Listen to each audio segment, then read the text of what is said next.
वो राजनीतिक सिद्धांत जो महात्मा गांधी, भगत सिंह, अंबेडकर जी ने रखे, उनको हम सामने लाए। और इसी के साथ ये याद रखें कि हम में से हर एक व्यक्ति को पूरी पूरी इज्जत से जीने का अधिकार है। जो ये कहते हैं कि ये मुस्लिम राष्ट्र है, ये हिंदू राष्ट्र है, वो दूसरे धर्म के लोगों की इज्जत को कम करते हैं, उनको दुय्यम नजरिए से देखते हैं। पाकिस्तान में मुस्लिम सांप्रदायिकता हो, यहाँ हिंदू सांप्रदायिकता हो, बर्मा में ये बुद्ध धर्म के नाम पे सांप्रदायिकता आ रही है। तो ये जहाँ भी किसी भी धर्म के नाम पे सांप्रदायिकता आती है, वो दूसरे लोगों को एक नीचे नजरिए से देखती है, जो एक इंसान की इज्जत, डिग्निटी, इसके खिलाफ की बात है। तो इसके खिलाफ का संघर्ष मेरे ख्याल से एक मानवता का संघर्ष है। तो ये बात चलते चलते एक और बात आ गई, और वो बात थी आतंकवाद की।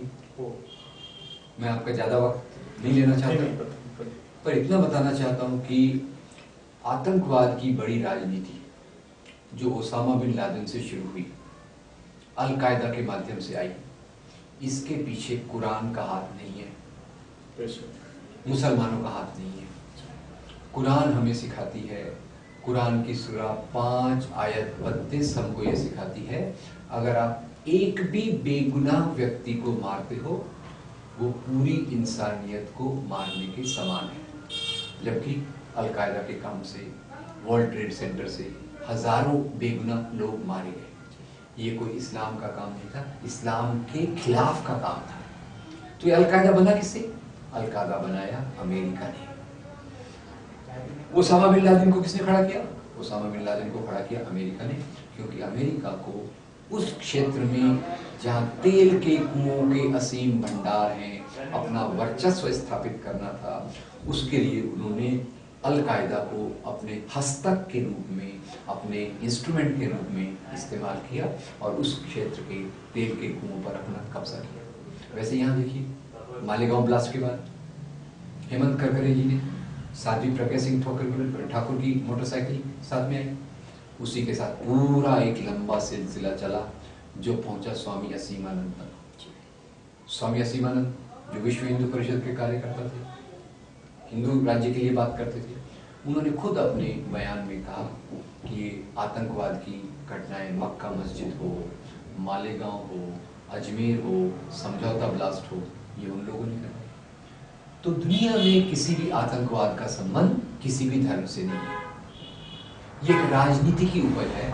और अमेरिका ने एक खराब तरीके से पहली बार जब इस्लामिक आतंकवाद शब्द को सामने लाया, ये मानवता के खिलाफ अपराध है।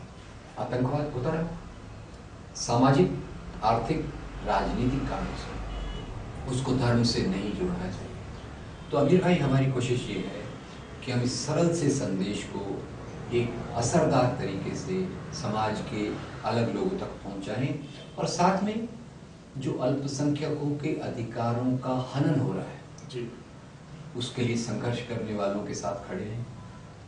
साथ ही ये जो सांप्रदायिक दंगे होने की वातावरण बनते हैं, उसको दूर करने की कोशिश करें। और ये काम हम किसी एक धर्म वाले के लिए या दूसरे धर्म वाले के लिए नहीं करना चाहते, ये काम हम भारतीय संविधान के मूल्यों की रक्षा करने के लिए करना चाहते हैं। ये एक बात है। तो इसीलिए मुझे लगता है कि एक व्यक्ति के रूप में, एक भारतीय नागरिक के रूप में, अगर मैं इसमें कुछ योगदान दे सका तो मैं अपने आप को उसमें धन्य समझूंगा। पर उसमें आशा भी है, निराशा भी है। आशा लगती है कि कई साथी जुड़ रहे हैं जो इस काम को करना चाहते हैं। निराशा ये है, काम बहुत बड़ा है, क्या हम समय के रहते इस प्रकार की राजनीति को विरोध करके, उसको समाप्त करके एक प्रगति के अच्छे रास्ते पर जा सकें? ये उम्मीद है और वो उम्मीद बनाए रखना मैं चाहता हूँ पूरे निराशाजनक माहौल के बावजूद। धन्यवाद राम पुनियानी जी।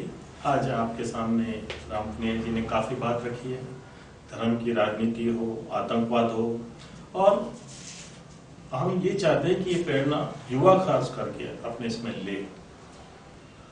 scoop.com आपसे इसी तरह की चर्चा के लिए अगली बार हम फिर से हाजिर होंगे, सबकी बात सबके साथ। धन्यवाद। धन्यवाद।